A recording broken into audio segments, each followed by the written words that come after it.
Hey everyone, welcome back to 1 Minute IT Shot.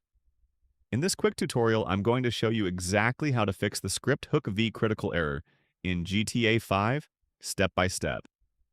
If this video helps you out, don't forget to like, subscribe, and drop a comment.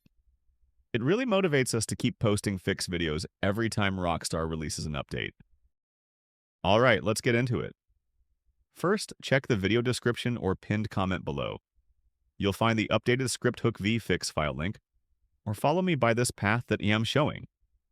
Download the file to your computer. Once downloaded, extract it using 7-zip or WinRAR. You can extract it in GTA5 folder. I will show you how. Now, open the extracted folder and you'll see a few files inside. Select all of them. Before we copy the fix files, let me quickly show you how to find your GTA5 main directory, especially if you installed it via Epic Games or Steam and you're not sure where the game is located. First, open your Epic Games launcher, or Steam if that's where you installed GTA 5. Go to your library. Find GTA 5 in your game list. Click on the three dots next to the launch button. Then select Manage from the menu.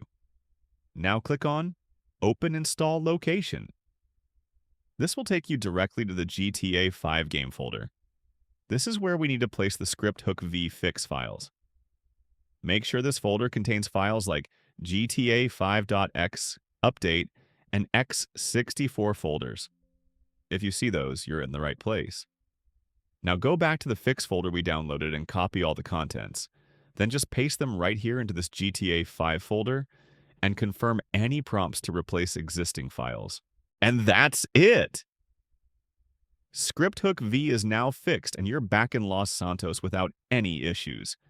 If this solved your problem, hit that like button and subscribe for more GTA 5 fixes and modding tutorials. Got a question? Drop it in the comments. I'm happy to help. Thanks for watching.